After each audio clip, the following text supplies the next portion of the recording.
Chapter 4, Fate, Part 1.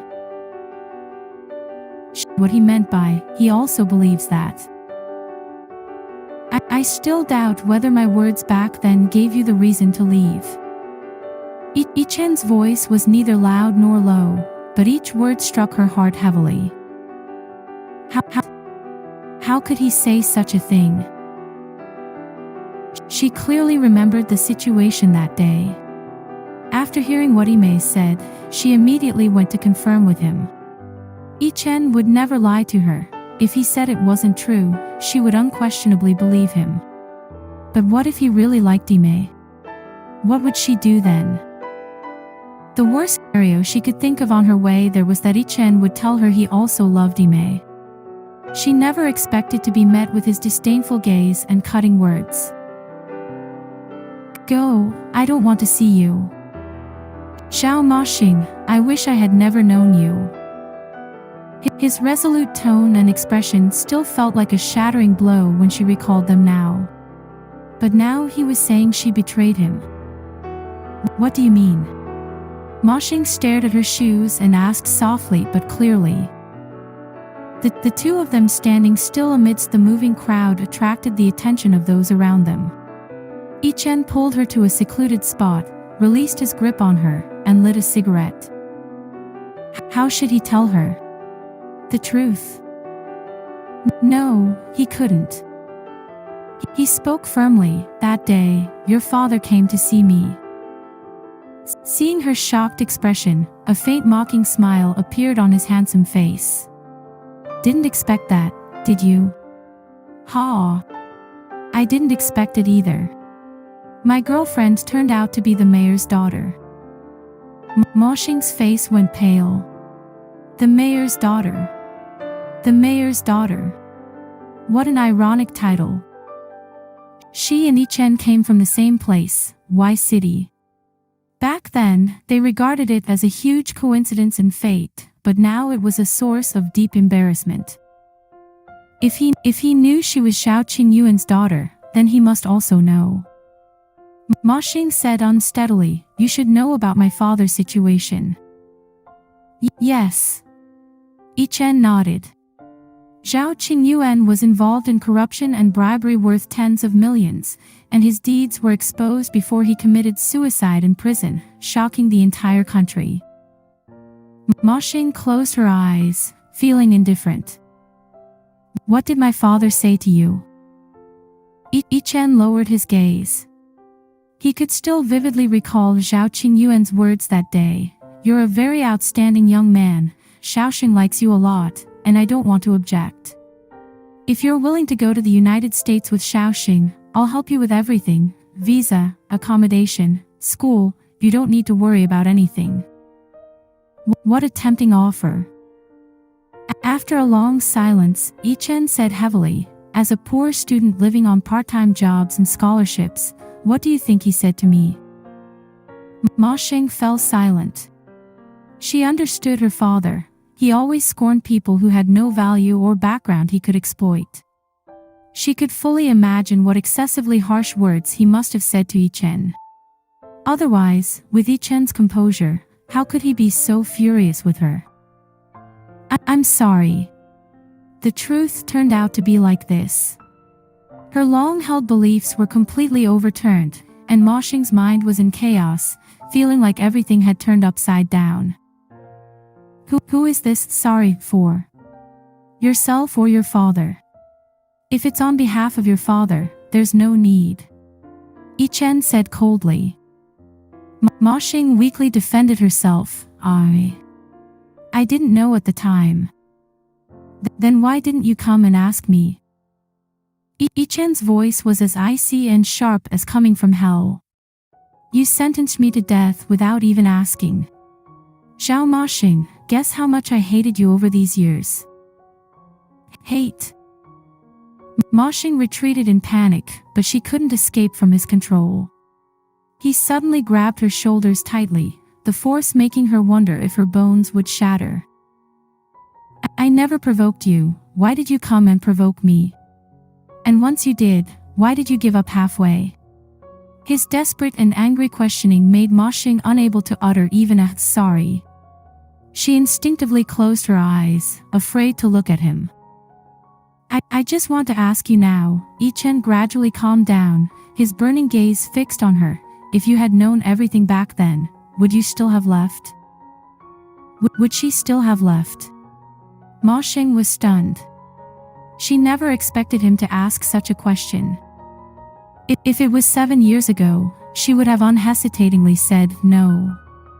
After all, at that time, going to the United States was just a way to escape the pain of failed love for her.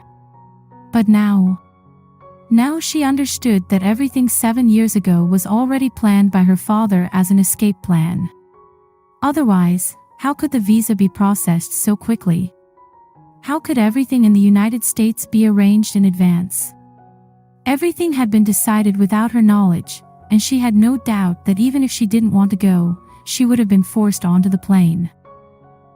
Mosheng lowered her head. I'm sorry. Yichen understood, and he suddenly let go of her. Disappointment and anger in his eyes seemed capable of tearing her apart. After a long time, he finally spoke with forced calmness, and now? What now? Mosheng didn't understand. Do you want to come back to me now? Yichen said with some stiffness. The world outside suddenly fell silent. Mosheng stared at him in astonishment, only hearing the loud pounding of her heart. I don't plan to waste too much time on this matter, nor do I have the interest to get to know someone again and build a relationship from scratch, so you are the most suitable, aren't you? Mosheng listened in a daze, and her heart gradually sank. Because we know each other, because we are suitable. But Yichen, do you really know the person standing in front of you, Xiao Mosheng? Sometimes she feels like a complete stranger to herself. But all of this doesn't matter now.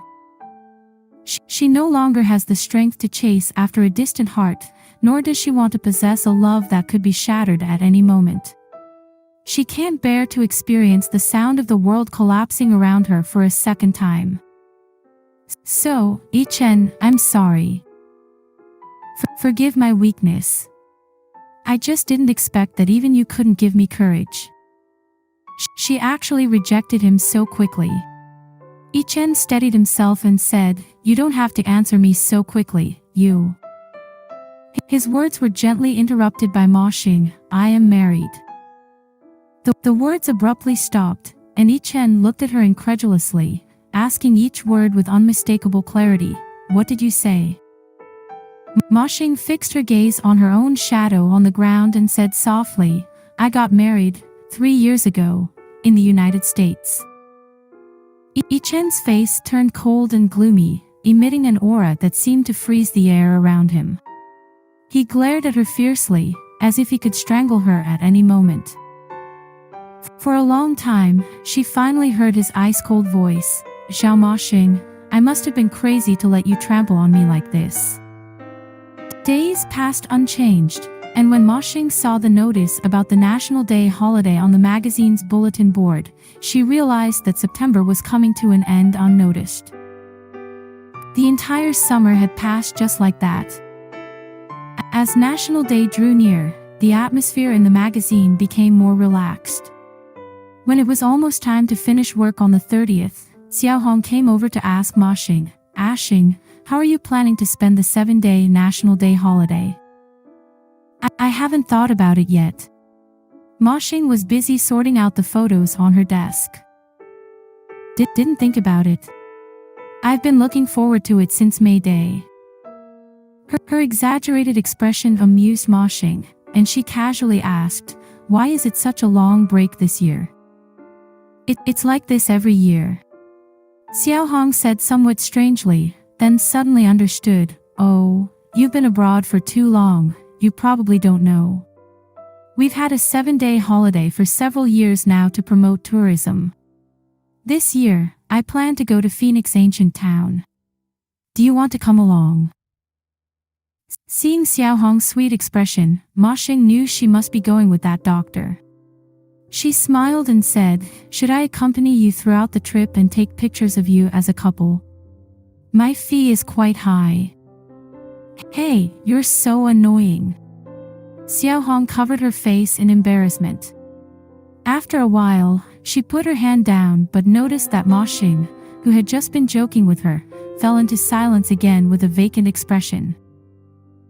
Xiao Hong pushed her gently. "Ashing, what's wrong with you? You've been acting strange lately." "Oh, nothing." Mosheng came back to her senses. "With these extra days, I'm thinking about what to do." After work, she still didn't know what to do. The streets were noticeably livelier, with stores looking refreshed. Mosheng strolled along, occasionally stopping to buy some snacks, then continuing to walk aimlessly. Until she saw the familiar and simple school gate, she realized that she had come to see university. It surprised her, and she was shocked that she had walked half the city, from her workplace to here. The school gate should be much livelier than usual, with students everywhere carrying their luggage, their faces wearing simple and joyful smiles. Mosheng recalled her time as a student when she would be excited for the holidays. Looking back now, it seemed like a dream. With her hands in her pockets, she strolled along the tree-lined avenue of the university. Her mood was not as fluctuating as when she came here with Yichen last time, but there was a sense of desolation amidst the calmness. It felt as if her life had gone astray since leaving this university, but now, what was the right way to move forward? Do you want to come back to me now?" Yichen's low voice echoed in her mind once again. Mosheng stopped walking, closed her eyes, and waited for the throbbing pain in her heart to pass. To come back to him, a scenario she had imagined countless times while abroad. Often, when she was absent-minded, she would start to fantasize about reuniting with Yichen, envisioning the two of them being together happily. It was the only consolation and joy during her long and lonely days, and all her strength and perseverance came from this imagined happiness. However, when she returned to China, and Yichen wanted to turn her fantasies into reality in a rational and cold manner, she hesitated. Neither he nor she was the same as they were in her memories as innocent teenagers. The scars from 7 years of separation constantly reminded them of each other's pain, perhaps only small wounds, but equally unbearable. Because they cared too much, they couldn't bear it. Between them, the die had already been cast 7 years ago. Unknowingly, she had walked to the edge of the sports field. Many people were jogging on the rubber track. How long would it take her to run 800 meters now? Mosheng crouched under the railings, standing on the track. She tiptoed and drew a starting line, whispering, 1, 2, 3, before dashing out at a speed that was like running an 800-meter race. With her eyes closed, she ran through the night wind until she reached the finish line. 4 minutes and 25 seconds, too slow. Someone tapped her head. Slower than yesterday. She grumbled in frustration. Then, looking up at him with shining eyes, she said, Yichen, how about during the exam, you run ahead, and I'll chase from behind. That way, I'm sure to run faster. After he gave her a glare, Mosheng felt a bit unappreciated. How about hanging your photo in front of me? Xiao Mosheng, do you have no shame? Yichen finally couldn't help but scold her, his ears turning slightly red. Smiling, she opened her eyes and found the finish line empty. A sudden dull pain struck her heart. The clearer the details, the more acute the pain. Tears began to fall, one by one, without warning. Gradually, she couldn't hold back any longer, and Mosheng sat on the ground, burying her head as she sobbed loudly. From now on, at any finish line, Yichen would never be there.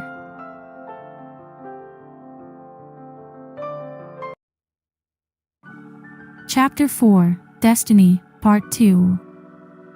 The train's final destination was City Y. After returning from C University last night, Mosheng went to bed early. She woke up at around 4 in the morning the next day, unable to fall back asleep. She stared at the ceiling for a while before getting up to tidy up and then headed to the train station. This was her first time returning to City Y after coming back to China.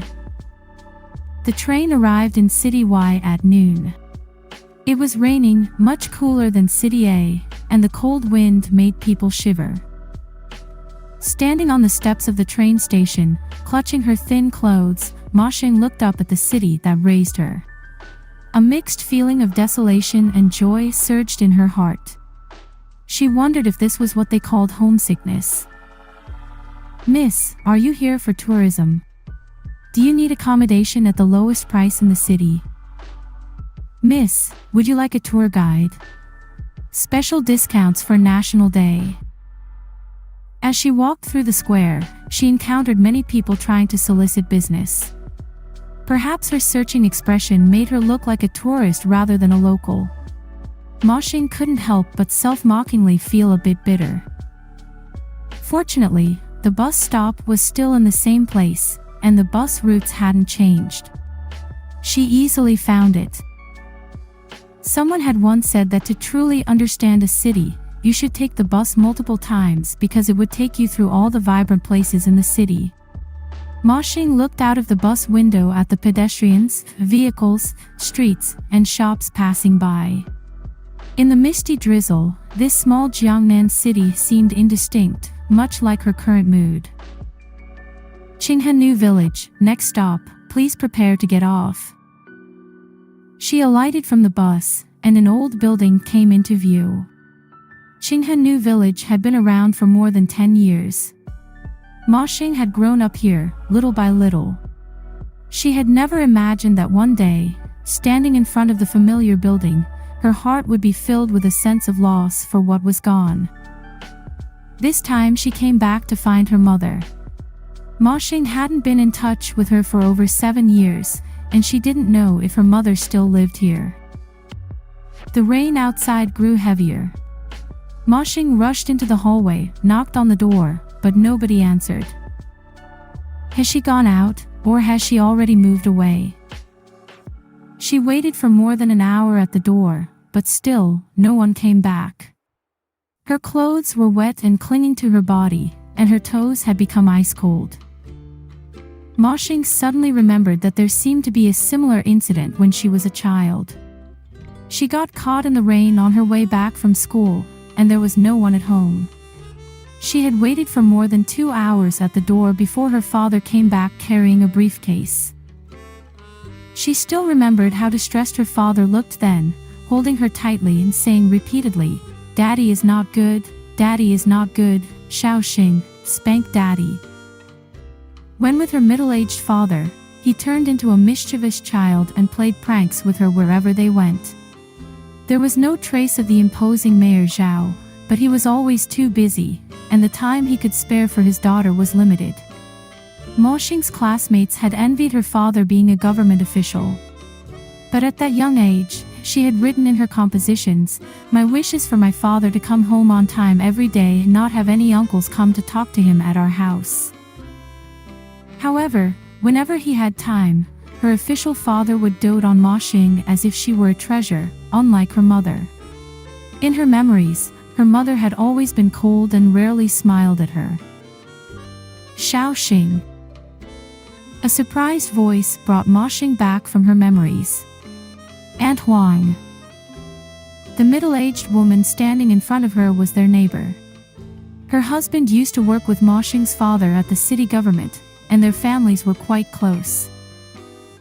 Xiaoxing, when did you come back? Come in, look at you, all wet. Aunt Huang opened the door and welcomed her inside. After using a towel to dry herself, Mosheng asked with some unease, "Aunt Huang, is my mother still living here?" "She's still here. Where else would she go? You, this child, haven't given any news for so many years, leaving your mother all alone here." It's not that she didn't want to give any news. Mosheng felt a bit bitter. 7 years ago, when she first heard the news of her father's death while abroad, she immediately called home. But her mother calmly said, "Don't call again in the future, don't come back to China. Your father ruined half of my life, and now I can finally live peacefully without wanting to see anything related to him."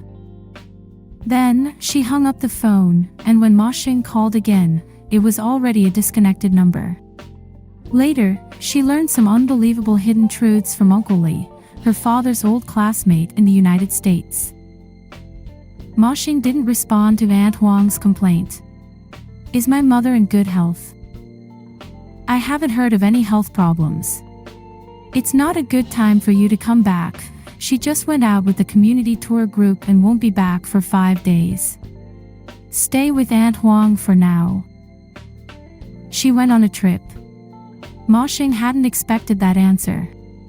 It seemed that she was doing well. Mosheng lowered her head and smiled lightly, standing up and saying, "Aunt Huang, I'm leaving." "Aren't you waiting for your mother to come back?"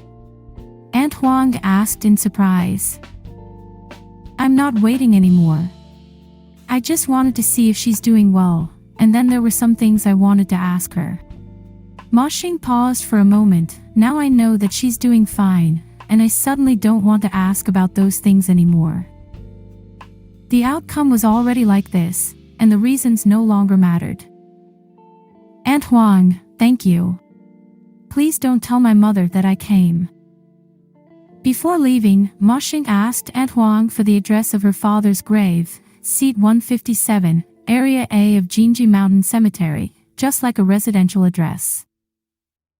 It was at the time of Qingming to pay respects, so there were almost no people on Jinji Mountain. Mosheng sat by her father's tombstone, leaning her head against it, as if chatting with her father like they used to. Mosheng was now chatting with her father. "Dad, I haven't come to see you for so long. Are you mad at me?" "Actually, I didn't want to come back. I'm probably too weak to accept it. Why was I alone when I left, but now there's a tombstone? I always feel that as long as I don't come back to China, you'll still be alive.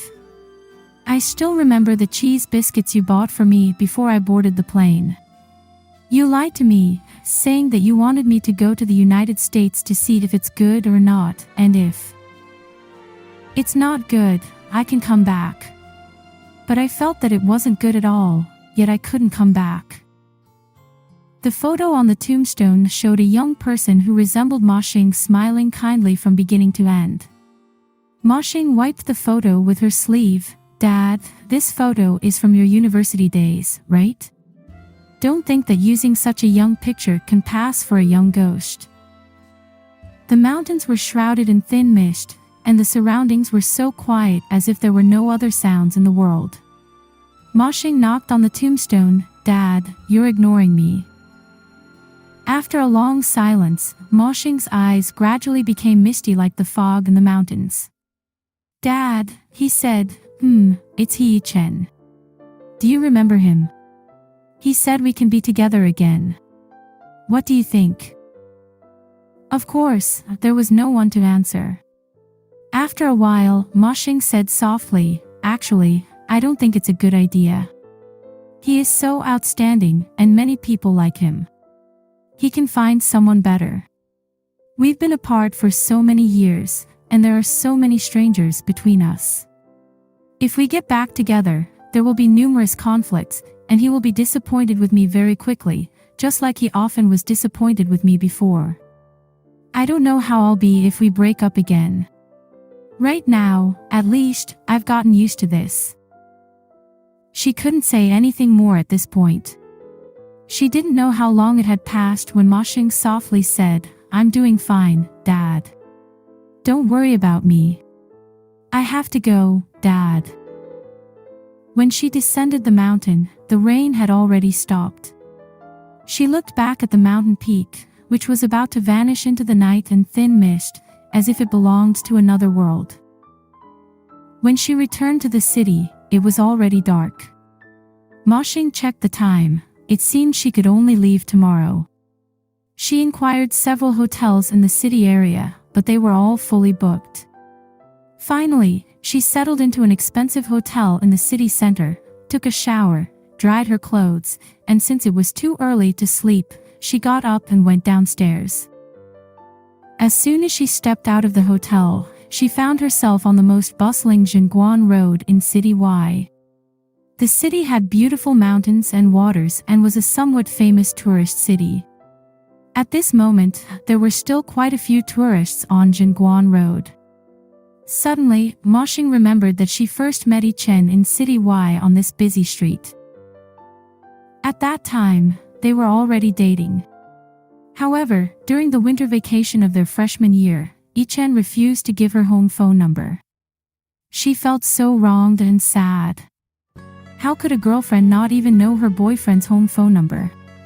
After their unsuccessful persuasion at the train station before breaking up, Mosheng left angrily. But after running a few steps, she regretted it. Why was she so upset? Perhaps if she acted pitifully, Yichen would relent. However, when she turned around, Yichen's figure had disappeared from the train station. When she returned home, she felt sullen and couldn't eat anything. She watched the TV without really knowing what was on. Later, she inexplicably started wandering the streets every day, thinking that she might run into Yichen. And then, incredibly, she did. It was a day after the New Year, with light snow falling from the sky. He and the girl she didn't know at the time, Yi, walked across the street from her. She couldn't react at first. Could it really be him? In fact, she didn't have much hope. There were so many people in this city. At the next moment, she had rushed across the street and threw herself into his arms. It seemed like it was under this tree, the girl with the fluffy white hat, hugging the embarrassed boy under the curious gazes of passers-by, shouting excitedly, "Yichen, I knew I would meet you. I just knew it." Mosheng closed her eyes. When everything between them had become a thing of the past, the most unbearable part was that everything remained vivid as if it had happened yesterday. As if possessed, she took out her camera and aimed it at the seemingly empty place, then pressed the shutter. The developed photo showed an empty road with no one passing by, just blankness.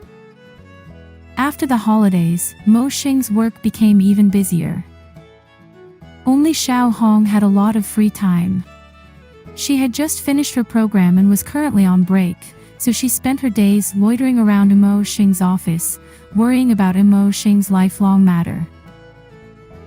"Sheng, you can't go on like this anymore. You should know that time is beauty in its prime. If you find a man now, it's called rescuing society. But if you wait another 2 years, it's considered harming the male compatriots. Moreover," Xiao Hong leaned in mysteriously, "now is the time that aligns with physiological rules. Sheng, don't you want to sleep in a warm embrace at night?" "Xiao Hong, did you have that dream again yesterday?" "Occasionally." She pretended to be shy, blushed, lowered her head, and shook her body. After a while, she became serious. "Sheng, you're finally back to normal now. You seemed like a man had been snatched away from you in the past." It was the classic Xiao Hong style metaphor, which made Mosheng laugh. As long as she didn't think about it, superficial happiness was actually easy to achieve. Laughing and joking with her colleagues, others would think she was very happy, and gradually, she herself would feel genuinely happy. She didn't want to talk about this with Xiao Hong, so she glanced at the clock on the wall. It was already 10 o'clock. "I have to go, there's a meeting." Today's meeting was the quarterly conference. The magazine Mosheng worked for was quite large, with not only the well-known women's magazine, Beautiful Color, but also a lifestyle weekly. Otherwise, they couldn't afford to hire 2 photographers. Beautiful Color was already a well-established magazine in the women's magazine market, always ranking first in sales among similar magazines. Although it still maintained the top spot in sales in the last quarter, its market share was gradually decreasing month by month. After the editor-in-chief gave positive feedback on the work of each department in the last quarter, he came to the main topic, which was about introducing new columns. Our magazine needs to stand out, and for that, we need something unique. There are so many similar magazines on the market, and most of the content is repetitive, covering beauty, fashion, food, emotions, and lifestyle. Besides these, what else can we do? The editor-in-chief looked around at the staff and continued, or, let me ask this, what else attracts women? I know. Xiao Hong raised her hand to speak, men.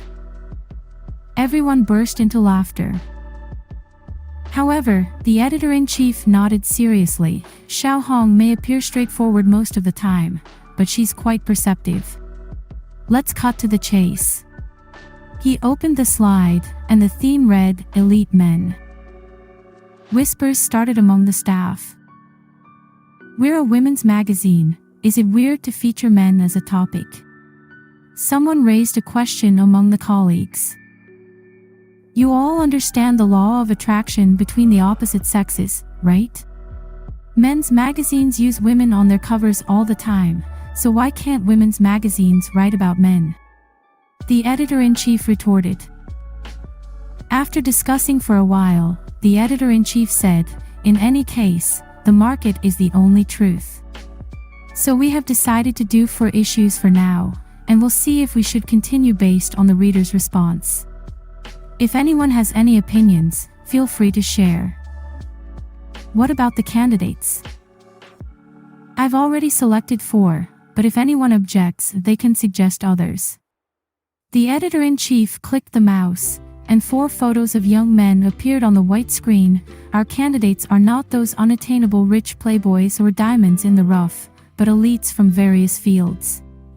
They should have a certain level of fame, be young, excellent, and most importantly, unmarried. Isn't the one on the top right the architect who recently won an award? Yes, I think I've seen the one on the left somewhere. People pointed and whispered, but Mosheng's eyes were fixated on the silhouette in the top right corner. How could it be him? Oh, isn't the one on the top right Legal Times invited host, the lawyer HeYiSheng? Yes, it's him. The editor-in-chief nodded. Those who watch the provincial TV should know him. He's one of the invited hosts, and the show's ratings are quite good. I suggest putting him in the first issue, the experienced editor Lee suggested. He has appeared on television and is quite well known. He can attract readers right from the beginning. Yes, there was a high-profile economic case recently in our province that he won. It's got quite some selling points. Someone chimed in. I don't think fame is the key. What's crucial is that his appearance is much better than the other 3 candidates. He should easily attract the attention of many female readers. I agree, that's what I think too. Oh, is he that impressive?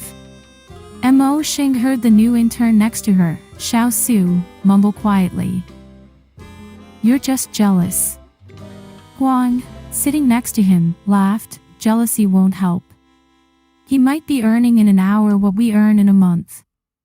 I have a friend who's also in the legal field. I heard this lawyer charges a lot for each case. Huang extended 2 fingers. 20,000. Shaking his head. Is it 200,000? Huang sneered, multiply it by 10. Xiao Su gasped, 2 million. No longer saying a word, Xiao Su fell silent. The column's basic outline had been determined, and now the key was who would be in charge of it. The editor-in-chief surveyed the meeting room. Who wants to take on this new project? The meeting room fell silent, and everyone was eager to give it a try but also hesitant, so no one spoke up for a while. I'll do it. Standing up decisively, it was the renowned beauty in the magazine, Tao Yijing. Confidence shone on her beautiful face as she stated her intention. Editor-in-chief, I want to take on this project. My current work is almost done, so I have the energy to go all out. Besides, I have one advantage. I graduated from C University, just like lawyer He Chen and architect Kong Jianan. I believe we'll have common topics to discuss. Moreover, I had a chance encounter with Yi Chen before. A chance encounter. Mosheng looked up and happened to catch a rare blush on the usually cold beauty's face, feeling a twinge of heartache for some reason. Graduating from C University is impressive. Mei, who was sitting next to Mosheng, immediately grumbled discontentedly. Mei and Tao Yijing had never gotten along, and she was now instigating Xiaohong, why don't you take it? Why let her take the limelight in front of your colleague? Can't do it. If I take it, my boyfriend will suspect I'm about to cheat on him. Xiaohong glanced at the handsome men's photos. Oh, why do I feel like I've seen that handsome guy somewhere? Mosheng, don't you think so? Mosheng smiled reluctantly. You find every handsome guy familiar.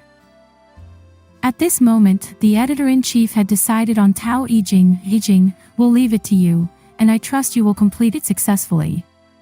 I wonder if this can be considered a beauty plan. The editor-in-chief joked. Everyone laughed, and a male colleague teased, if our beautiful Yijing can win over that lawyer, maybe our magazine won't need to pay legal fees in the future. Yixing. The editor-in-chief called her. What? This special project has a relatively light photography workload.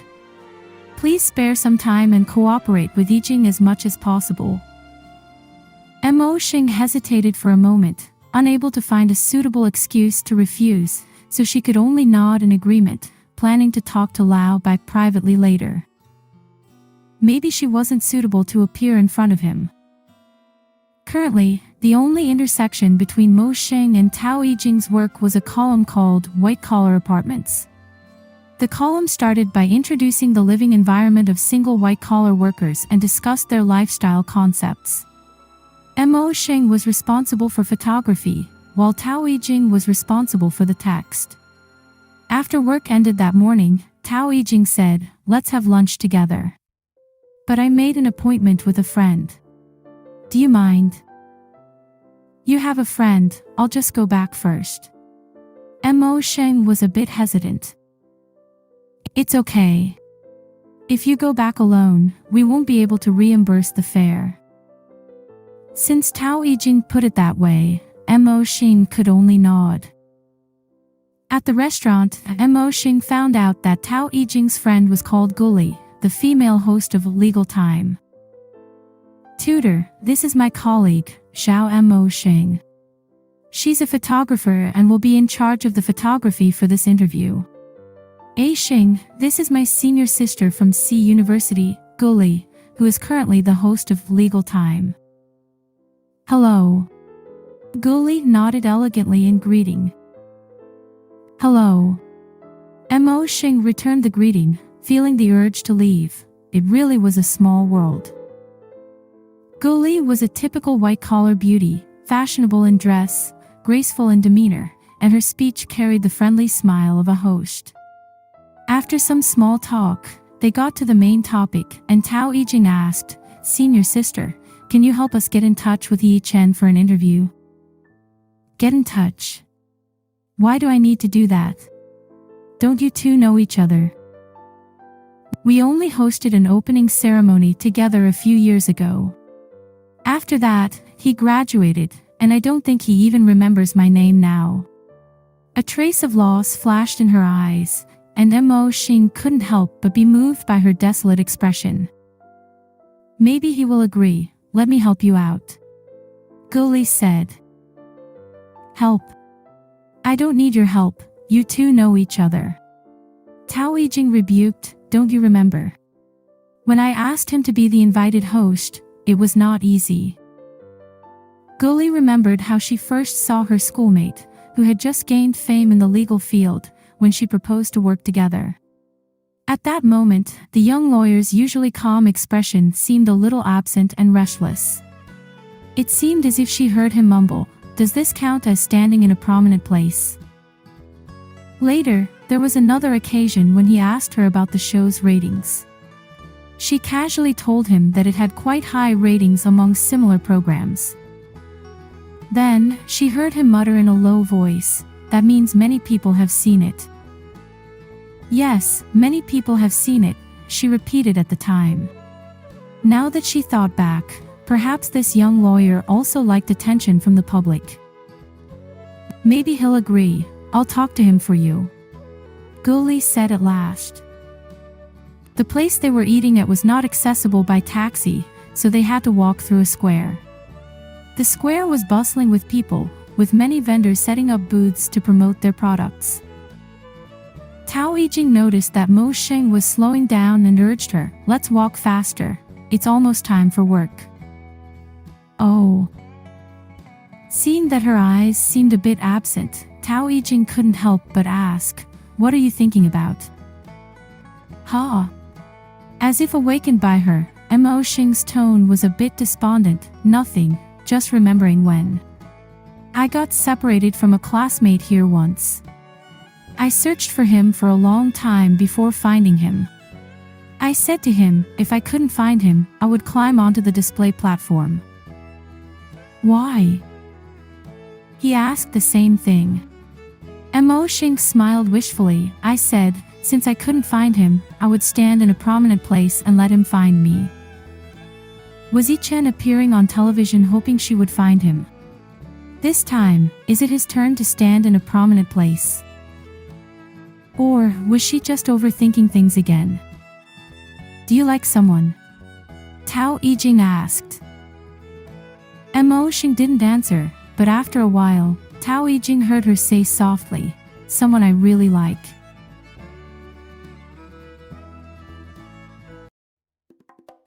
Chapter 5 Looking Back, Part 1. Over the next few days, Mosheng went on several outdoor shoots and didn't inquire about the interview anymore. She had already discussed with Lao Bai to change the assignment, so it should no longer be her concern. On this day, the shoot went smoothly, and Mosheng returned to the magazine office early. While washing her hands in the restroom, Ame and a few female colleagues approached her for gossip. "Sheng, it looks like your interview with that elite man might not happen after all." "Why? What happened?" Tao Yijing didn't even get to meet him. She was rejected. It's really funny how confident she was at first, and now she's embarrassed. Ame's tone sounded a bit smug. "Yes, I heard she called his agency, but his assistant answered, claiming that attorney he was sick." Sick? Mosheng was about to leave but stopped in her tracks upon hearing this. "Is it true?" "Surely it's just an excuse. I saw him on a TV show yesterday." Usually, those shows are pre-recorded. Will Yichen really be sick? Mosheng felt restless as she sat in her office.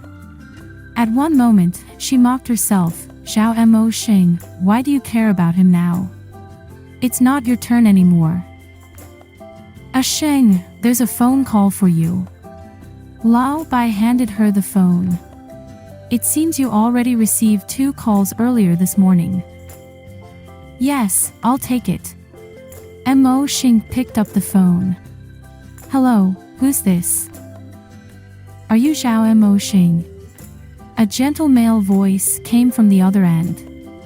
"This is Xiangheng." They arranged to meet at a cafe called the Silent Space in the eastern part of the city. After some casual greetings, Xiangheng said, "It was quite hard to find you. Thankfully, Yichen mentioned once that you're a photographer at the magazine." Seeing Mosheng's puzzled expression, Xiangheng smiled and said, "Why do you look so surprised that Yichen mentioned you? He might not say much, but with old Yuan, that middle-aged gossip man around, you can still find out some information." A waiter approached and handed them the menu. After ordering drinks, Xiangheng got to the point. You must be wondering why I asked to meet you. Indeed, Mosheng found it strange. While she knew Xiangheng, he was just an acquaintance. They didn't have a deep relationship.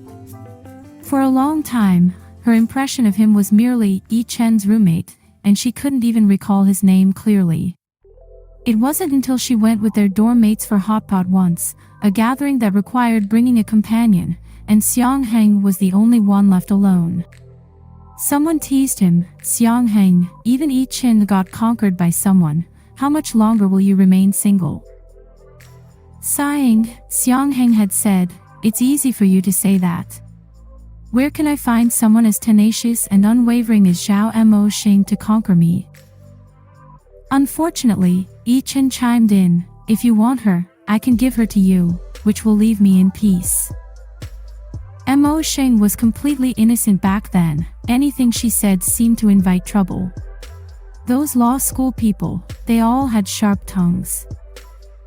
But she remembered Xiangheng from then on. Seeing Mosheng lost in thought, Xiangheng suddenly spoke, "Actually, I've always wondered why you became Yi Chen's girlfriend during university. You should know that many girls liked him at the time, and there were plenty of beautiful, smart, and outstanding girls around." Mosheng didn't know why he brought up the past all of a sudden, so she remained silent, letting him continue. He looked nostalgic. One of our dorm entertainments was betting on which girl could conquer Yi Chen. One night, after the lights were turned off, we started arguing about it. Some bet on our department's beauty queen, others on the talented girl who participated in debate competitions with Yi Chen. I think I bet on a girl from the foreign language department. He chuckled, recalling their youthful recklessness. Yi Chen always had a 3 don'ts policy for such activities: don't support, don't care, and don't participate. He read his books and slept, ignoring our fuss. But that night, after we all placed our bets, he suddenly said, "I bet on Mosheng." Xiangheng looked at her and said, "That was the first time I heard your name." So, that's probably how the rumors started about her being his girlfriend. Yi Chen never mentioned it. You can imagine how curious we were about you. And when we finally met you, we were even more surprised. Yi Chen had always had a mature and calm demeanor that was beyond his age. In our minds, his girlfriend should have been someone mature and sensible. But you, Xiangheng said with a hint of implied meaning, completely exceeded our expectations. To be honest, I didn't have much hope for your relationship at first. But Yi Chen gradually turned into a normal 20-year-old boy. You could make him angry, and sometimes he would obey us and wash a whole dormitory's clothes just on a whim. Like on his birthday. Something like that could happen to Yi Chen. It's hard to believe. On his birthday, she couldn't find a satisfying gift no matter where she went, so she ended up exhausted, arriving at his dormitory building a little past 10 p.m. with nothing in her hands, just wishing him a happy birthday. Yi Chen asked sternly, "Where did you go today? What about the gift?" Of course, she couldn't produce anything. Yi Chen glared at her fiercely for a while before saying helplessly, "Forget it. Close your eyes." She closed her eyes, and he leaned down and kissed her. That was their first kiss. She still remembered how foolishly she said to him when she opened her eyes, "Yi Chen, it's not my birthday today." The coffee in the cup swayed slightly, and with a ding, she placed it back on the table. Why was this person bringing up so many past events? "Please stop. Is there anything else you want to tell me?" she interrupted him. Xiangheng stopped and looked at her with an indescribable expression. After a while, he shook his head and said gently, Mosheng, you are really ruthless." Yes, she could be ruthless to anyone. Xiangheng didn't say anything more. He took out a piece of paper and pen, wrote down the name of a hospital and a ward number, and handed it to her. Mosheng took it, and on it was the name of a hospital and the ward number. What's this? With his lifestyle, it wouldn't be surprising if he died young. Not to mention a small gastric bleeding. Xiang Heng's gentle voice turned cold. I've given you the hospital's address. Whether you go or not is up to you. I don't know what happened between you, but… Xiao Mo Sheng. His tone carried reproach. A person shouldn't be too selfish. After saying this, he settled the bill and left. Mosheng sat there, stunned by the news. The paper in her hand was crumpled tightly, her short nails pressed into her flesh, causing aching pain, but she didn't realize she should release it. Gastric bleeding, hospital, Yichen, was it because of her? Was it really because of her? The coffee had already turned cold. Mosheng pushed open the cafe door, and outside, the rain had started at some point. How could it rain now? Especially this persistent drizzle. She managed to hail a taxi easily, and the driver was overly talkative, bombarding her with questions once he knew her destination. Miss, is your friend sick? Are you studying or working? Miss. Mosheng replied with vague yes and oh, her eyes fixed on the window. The driver's words passed by her ears, but none of them made any sense. The scenery outside flew by one after another, but she didn't know what she was seeing. There were no red lights all the way, and they arrived at the hospital so quickly. Finding Yichen's ward was also surprisingly easy. But when she stood in front of the door, her hand felt like it weighed 1,000 pounds, and she couldn't lift it to knock. But should she leave? Her feet also felt like they weighed 1,000 pounds, and she couldn't take a step back. For a moment, she felt as if this would go on forever, afraid to approach, unwilling to leave, so she would stand forever outside his door. But how could anything last forever? The inevitable always came. No matter how one avoided it, it would come. The door was open from the inside, and she didn't have time to dodge, so she faced that person directly. Yi Mei.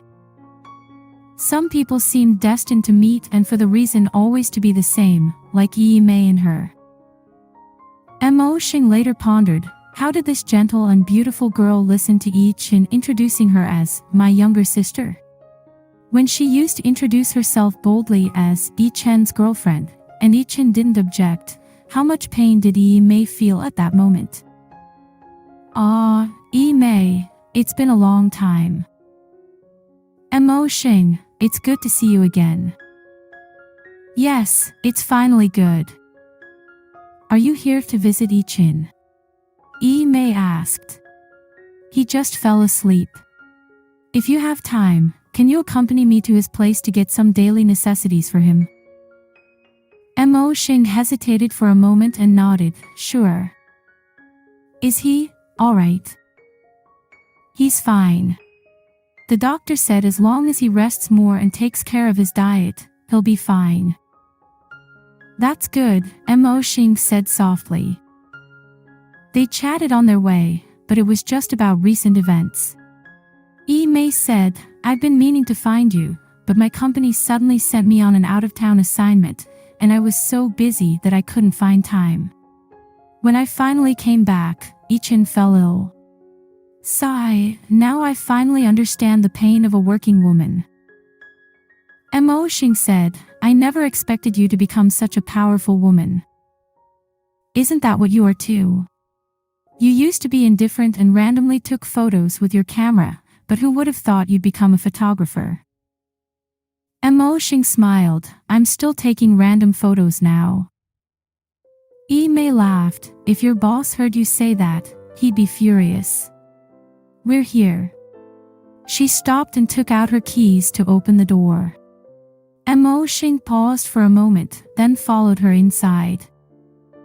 Yichen's home was on the 12th floor of a high-end residential area in the western part of the city. The apartment was spacious but looked empty, there wasn't a single unnecessary item. Only a few magazines left open on the coffee table gave the impression that someone lived there. I used to come here to hang out with everyone, but nowadays we rarely get together. Yi Mei tidied up while talking. She opened the fridge, shaking her head helplessly. As expected, there's nothing. He's probably the most incapable person at taking care of himself. Last time I came, I found him eating instant noodles. I couldn't take it anymore, so I dragged him to the supermarket, and unexpectedly, I bumped into you. That's always been the case with Yi Sheng and Mosheng knew. He always had something more important than eating. With someone like that, you could only use the trick, if you don't eat, I won't eat, to deal with him. Oh, right, Yi Mei suddenly said, I'm getting married soon, did you know? My groom is my immediate superior. It's like a Cinderella story. Mosheng looked at her in surprise. You're getting married? Yes, I'm getting married. She nodded with a slightly sighing expression. Back then, I was young and naive when I said those things to you. Later, I realized that some things can't be fought for. As for Yi Sheng, I gave up on him a long time ago. Why?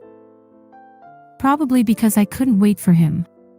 He could wait for years in almost hopeless situations, but I couldn't.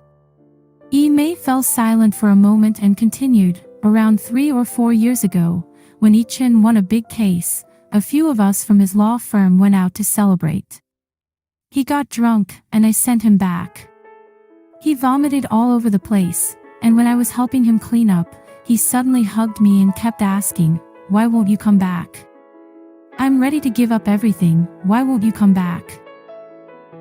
Yi Mei paused and sighed. If these reasons weren't enough for me to give up, come with me. She pulled Mosheng to the study, grabbed a random book, flipped to a certain page, and handed it to her, saying, I found this accidentally, not just in this book, but in others too. Mosheng stared blankly at the messy poem on the page, imagining the frustration and misery of the person who wrote those hasty words. She slammed the book shut. Mei was still talking, but Mosheng couldn't hear anything. In her mind, a clear, smiling voice of a young girl seemed to come from a distant time. Yi Sheng, you don't even know my name, right? I'm Xiao Mosheng. Xiao is the Zhao from Zhao, Mo is the silent Mo, and Sheng is a musical instrument. My name has literary significance, you know. It comes from Su Zhimo's poem. Quietness is my farewell music, silent is Cambridge tonight. Chapter 5, Looking Back, Part 2. In my childhood, Yi Chen's mother often held me and said that if she had a daughter, it would be great, and my mother would say we should exchange our children. Yi Chen was smart and sensible since he was young. My mother seemed to like him even more than me. Yi Mei recalled some past events on the way back to the hospital. I still vividly remember Aunt's appearance, but how did his parents die? Mosheng interrupted. Yi Mei shook her head. I'm not sure. I was only 9 years old at that time. It was probably an accident. Uncle fell from the 4th floor, and Aunt's health wasn't good either. She couldn't bear the sorrow and passed away not long after. I overheard my mother mentioning that after Aunt's death, they found the medicine in the drawer, the medicine she should have taken, all untouched. It could be considered a form of suicide. Suicide. Mosheng was stunned. Yi Chen was only 10 years old at that time. How could she be so heartless? Yi Mei nodded. Aunt probably loved Uncle very much. She seemed lost in thought and continued, actually, Yi Chen is a lot like Aunt. As they were talking, they reached the hospital, and they ran into a nurse who knew Yi Mei in the corridor. The nurse kindly said, your boyfriend just finished receiving an 4 drip and fell asleep again. Yi Mei thanked the nurse and smiled as she explained, he's my brother. Arriving at the door, Yi suddenly handed everything in her hand to Mosheng and said, "You take these in. I won't go in." Though there weren't many things, Mosheng felt like the weight on her hands was unbearable. "Mosheng," Yi said softly, "I haven't lost to you, I've lost to him." Mosheng watched her walk away without saying a word to stop her. The door wasn't locked, and it opened with a push. It was a double room, and one bed was empty. Yichen's bed was by the window. The sound of the door opening didn't wake him up. He was still asleep, with an 4-drip hanging, lying on the bed. Mosheng felt as if an invisible thread had wrapped around her heart, tightening inch by inch as she approached him step by step. He lay on the bed, his face pale and thin. Even in his sleep, he frowned. After their reunion, she hadn't had a good look at his face. Now, she finally had the chance. Her fingers unconsciously touched his furrowed brows, then brushed over his eyelashes. She imagined that if he were awake, those eyes would be wise and indifferent, sometimes even carrying a hint of mockery. Finally, her fingers rested on his slightly pale lips. It was said that those with such lips were often heartless. Yichen, why aren't you? Don't you understand that we can never go back to the past? 7 years have changed everything."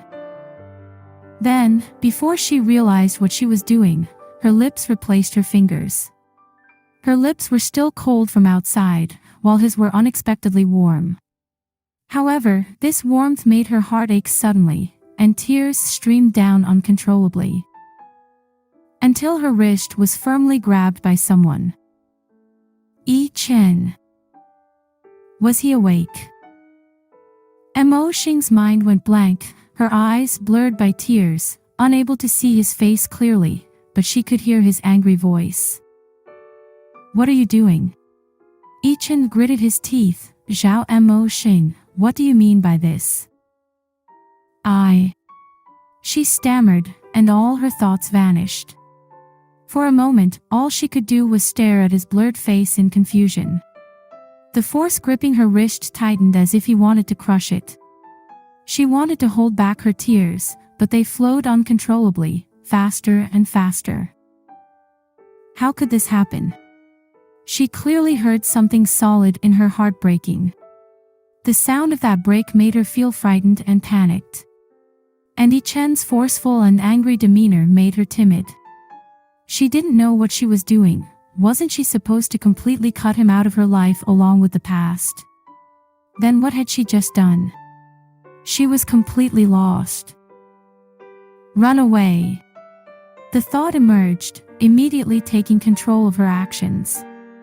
She didn't know where she summoned such strength, but she suddenly broke free from his grasp and ran towards the door. "Zhao Mosheng, dare you leave?" Yichen shouted. "Damn!" Yichen watched her open the door and violently yank the 4-drip from his left hand.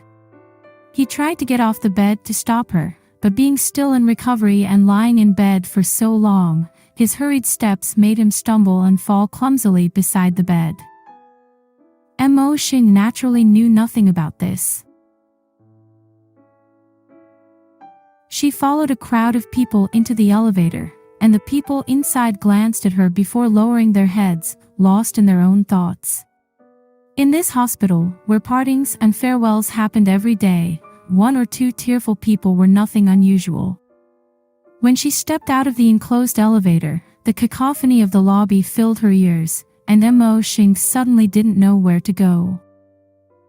Where could she go? Didn't she know this already?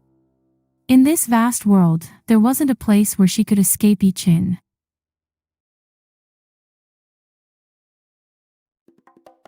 Chapter 6, Separation, Part 1. HeYiSheng. Meiting looked surprised when she saw the person at the door.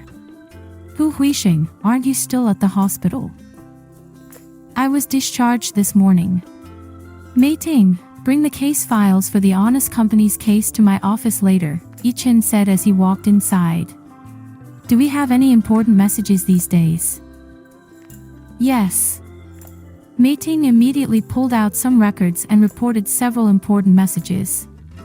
Hesitating for a moment, she added, Hu Huixing, a female journalist from Showtime, called several times, saying she wants to do an exclusive interview with you. She even came in person once. She claims to be your schoolmate. Should I call her back? At the mention of Showtime, Yichen's eyes flashed slightly, but then he regained his calm demeanor. No need, reject her if she calls again. Okay. Mei Ting nodded, feeling that attorney who was back, dealing with matters swiftly and decisively, without any hesitation. After returning from the prosecutor's office, Xiang Heng went directly into Yi Chen's office. Seeing him busy with files, he didn't know what to say. I heard from Mei Ting that you didn't believe it. Can you explain what's going on?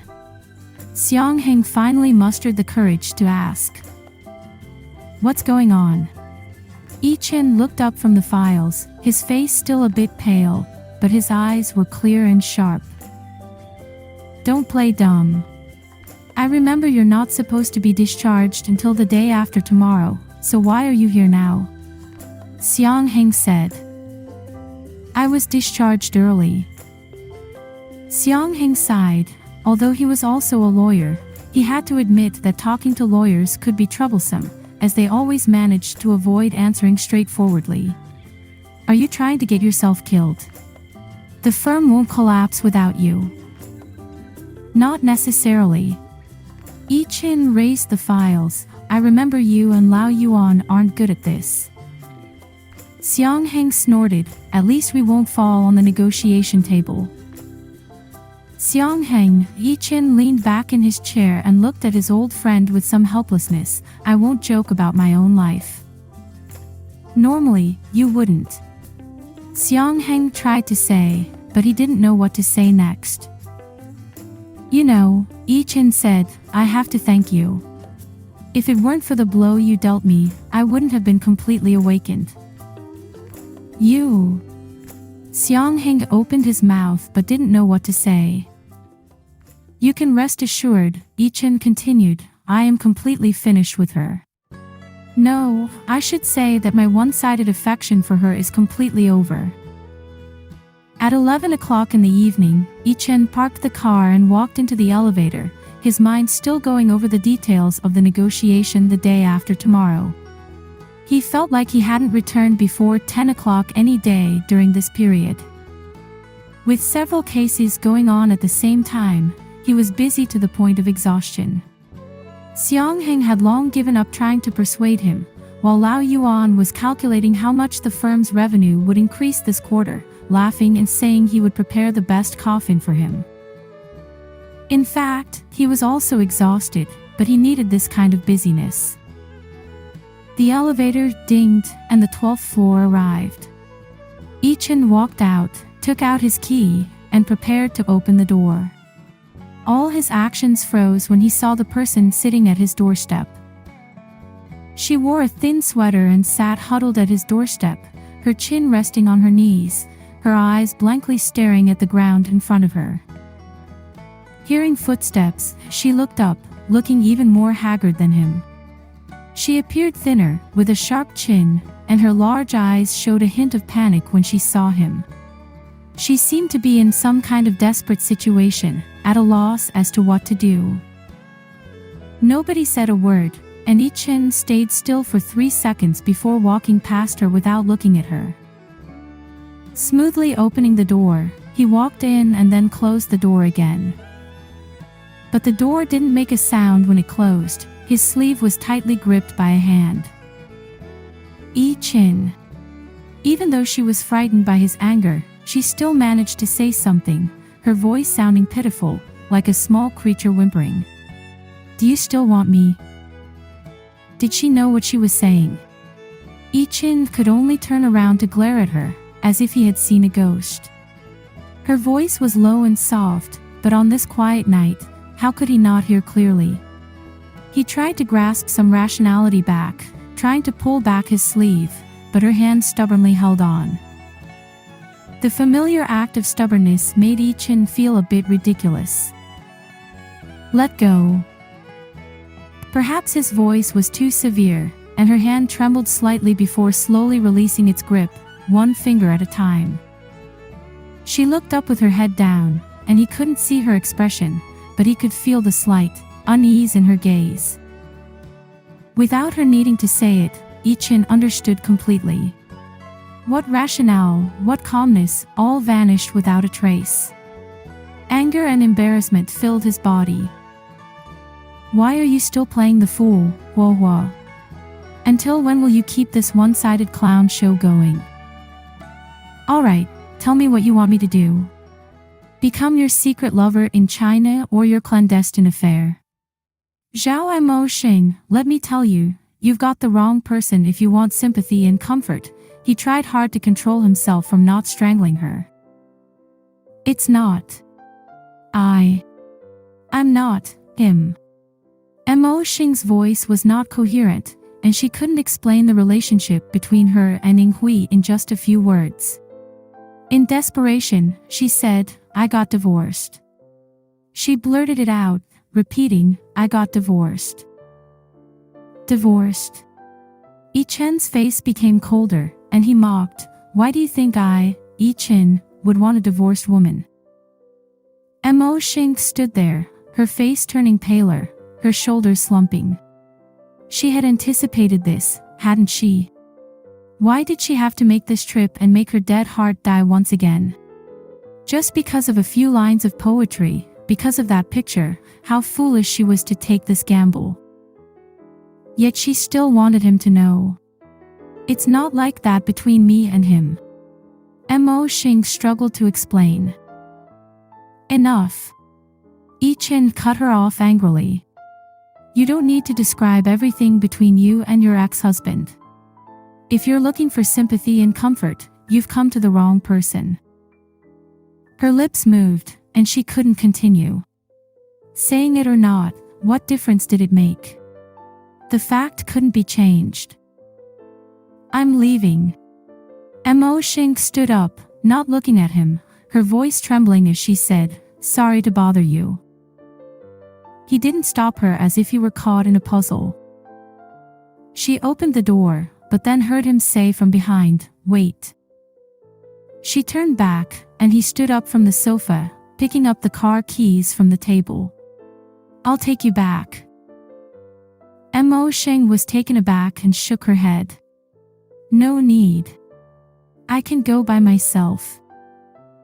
You certainly can. Yichen said mockingly, then accidentally have an accident on the way, and I'll become the prime suspect. That's when we'll be completely implicated. Do all lawyers think this meticulously?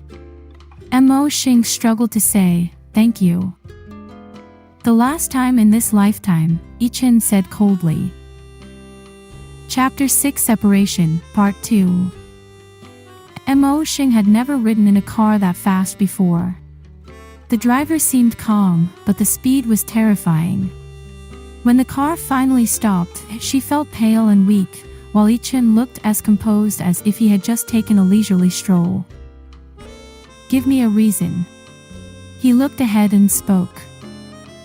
She stared at his indifferent profile, feeling too upset to figure out the meaning of his words. Tell me, do you love me?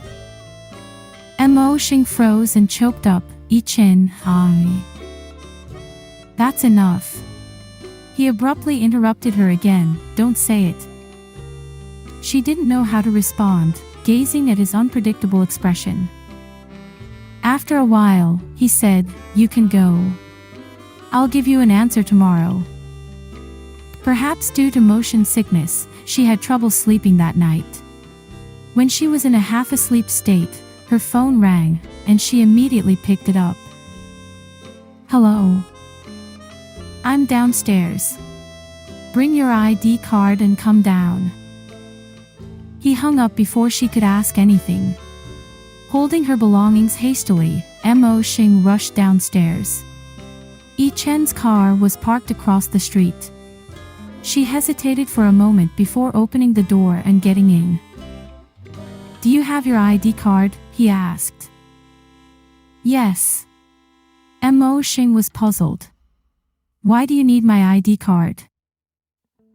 We're going to the Civil Affairs Bureau, Yichen said calmly. The Civil Affairs Bureau. Mosheng had a vague idea but didn't fully understand. Yes, Yichen said as if discussing an unrelated matter. We're going to register our marriage. Marriage? Mosheng looked at him in astonishment. She wondered if she had misunderstood Yichen. If you don't want to go, then get out of the car. Yichen didn't even look at her, leaving this sentence behind. She looked at his resolute expression and suddenly understood. He was pressuring her, and he was pressuring himself too. Regardless of the outcome, he wanted closure, without any room for regret. If she got off this car now, they would truly have no chance together in the future. Mosheng took a deep breath. I'll go. Are you sure? Mosheng nodded, feeling calm now that everything was settled. Do you remember what you said? If it's destined for you to be my husband, why not let me exercise my rights a bit earlier? He turned his head away, coldly saying, "An experience has proven that such thoughts lead to mistakes. Do you want to repeat the same mistake?" Drive, Mosheng said. Inside the Civil Affairs Bureau, several couples were already waiting. They looked affectionate and sweet to each other. Mosheng and Yichen stood there like two independent statues, attracting attention from others. Sitting beside Mosheng, a round-faced woman looked at them curiously for a long time. Mosheng felt a little embarrassed and politely smiled at her. In response, the woman smiled back and struck up a conversation. Are you also here to register? Oh, what a wonderful question. Mosheng nodded. She looked at Yichen and admired. Your husband is very handsome. Hey. A short young man next to her immediately protested, pulling her aside. Your handsomer husband is right here. Really? The round-faced woman looked skeptical and pointed at the sky outside.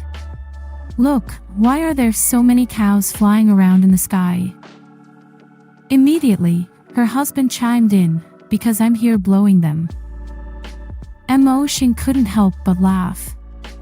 Their happiness was so evident, almost overflowing. She looked at Yichen beside her, he turned his head, looking out the window, emotionless. Hey, how did you two meet? The round-faced woman asked Mosheng, seemingly curious about their story. How did they meet? It's a long time ago. Mosheng couldn't refuse her enthusiasm and recalled, I had just started university and liked photography. I always carried my camera around and took photos everywhere. One day, I saw him standing under a tree lost in thought, and I unconsciously pressed the shutter. He noticed me. I'll go outside for a moment. Yichen suddenly stood up, interrupting her narrative, not waiting for her to say anything, and walked out. The round-faced woman looked at Mosheng with a hint of sympathy. Your husband is so cool. Yeah, Mosheng awkwardly agreed. After a while, a staff member appeared, but Yichen hadn't come back yet. Mosheng went out to look for him and found him standing outside, smoking with his back turned. You can leave now. He heard her footsteps and said without looking back. Knowing that he couldn't see her, she still shook her head. Let's go inside. Mosheng, this is your choice. He said solemnly above her head, from now on, even if we torment each other for a lifetime, I won't let you go. The early autumn weather should not have been too cold, but Mosheng suddenly felt a chill from the wind, from her feet to her heart. The following procedures were a series of events that Mosheng found hard to believe. With just a few papers and seals, two seemingly unrelated people could be tied together for a lifetime, regardless of their past. A little over an hour ago, she hadn't expected that she and he would become husband and wife. The rapid change almost made her doubt the reality of everything now. Sign. Yi Chen's cold voice suddenly sounded, now you have no chance to regret. Mosheng had hesitated too long before signing, and quickly signed her name, handing it to the skeptical staff. Miss, the staff member took the form and hesitated, asking again, are you really doing this voluntarily? Yi Chen's face turned grim. Of course, Mosheng smiled. Just now, I was thinking about what color curtains to choose for our home. After leaving the Civil Affairs Bureau, Yi Chen handed her a set of keys. Move all your things to my place. As for the curtains, you can change them if you want. His tone carried a hint of sarcasm. Mosheng didn't notice his sarcasm. She was holding the keys and feeling uneasy. It all happened too fast, but wasn't this inevitable? Yi Chen took out a bank card from his wallet. All expenses will be paid from this card, and the password is XXXXXX. Remember it?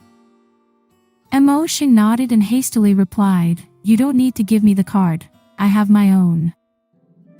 Yi Chen's face turned cold. I don't want us to have any conflicts on our first day of marriage. Mosheng knew he was stubborn, so she reluctantly took the card, feeling that something was not quite right. What about you? She couldn't help but feel that he was completely excluding himself. Me? I'm going on a business trip to Guangzhou for a week. He looked at his watch. The flight is in an hour. She was probably the most independent newlywed wife in the world. On the third night after the wedding, Mosheng sat in Yi Chen's living room, staring blankly at a pile of things she had brought over. She was lost in thought, wondering where to put everything. These things go in the kitchen, these in the study room, and these are photography equipment. I need a dark room. Where should I put my clothes? The master bedroom. Should she call him to ask? She stared at the phone. A melodious ringtone interrupted her thoughts, and she almost reflexively answered the phone due to the stark difference in the ringtone. As she opened the door, Mosheng was taken aback. The woman in casual attire standing outside was someone she knew, the vixen Miss mentioned by Xiao Hong. The woman also looked a bit surprised to see Mosheng, but she casually glanced at her and asked, is Lawyer Yi here? He's on a business trip. Do you want to come in? Mosheng politely said. Sure, I won't stand on ceremony then. The woman entered and introduced herself. My surname is Wen. I used to be a client of Lawyer Yi and lived downstairs. She looked at Mosheng with some confusion. Have we met before? Mosheng nodded and mentioned someone they both knew. Gu Xinghong, which was Xiao Hong's real name. Oh, you're the one who accompanied her on the blind date. Miss Wen suddenly realized, then thoughtfully said, no wonder you know Lawyer Yi. Mosheng looked at her in puzzlement. Miss Wen shrugged and said, I mean no wonder Lawyer Yi personally picked me up from work to discuss the case. It's all thanks to you. She tossed a bag of wontons to Mosheng, saying, these are the wontons I made. Take as many as you want. Seriously, you made me embarrass myself unnecessarily. Though she appeared gentle and delicate, she spoke straightforwardly and efficiently. Mosheng could see why she and Xiao Hong would argue. Mosheng neither confirmed nor denied Miss Wen's words, feeling quite embarrassed. Miss Wen waved her hand. That's it, I'm leaving now. Mosheng escorted her to the door, and she suddenly asked about Xiao Hong. Is she still going on blind dates endlessly? Mosheng noticed a hint of concern in her eyes and shook her head. No, she's about to settle down. Miss Wen's eyes lit up. She's not in the gaming software business, is she? No, she's a surgeon. Good.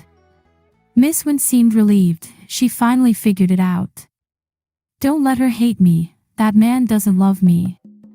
She paused and added, no, don't tell her for now. After Miss Wen left, Mosheng looked at the bag of wontons in her hand and hesitated for a moment before picking up the phone to call Yichen. After 3 rings, he answered, his deep voice coming through, hello. Hello, Mosheng replied and realized that her voice sounded different from usual. She quickly calmed herself, it's me. What's the matter? Well. Miss Wen downstairs just brought a bag of wontons and thanked you for helping her last time. Mosheng knew she had chosen the worst way to start the conversation and regretted it instantly.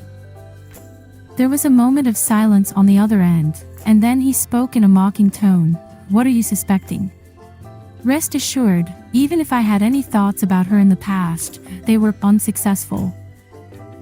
Implicitly, he meant that as a person who had succeeded with him, she had no right to question him. Mosheng wisely changed the topic. I want to ask if the storage room can be converted into a dark room. Whatever. Is there anything else important? Yes, where should I put my things? There was a pause on the other end, and then he said, Mrs. He, your husband is physically and mentally healthy and has no intention of separation at the moment. He said sarcastically. This phone call was turning out to be terrible. Mosheng tightened her grip on the phone and finally asked, when are you coming back? Friday night. Okay, I'll wait for you. Mosheng blurted out without thinking, realizing that her words carried too many implications, leaving her breathless.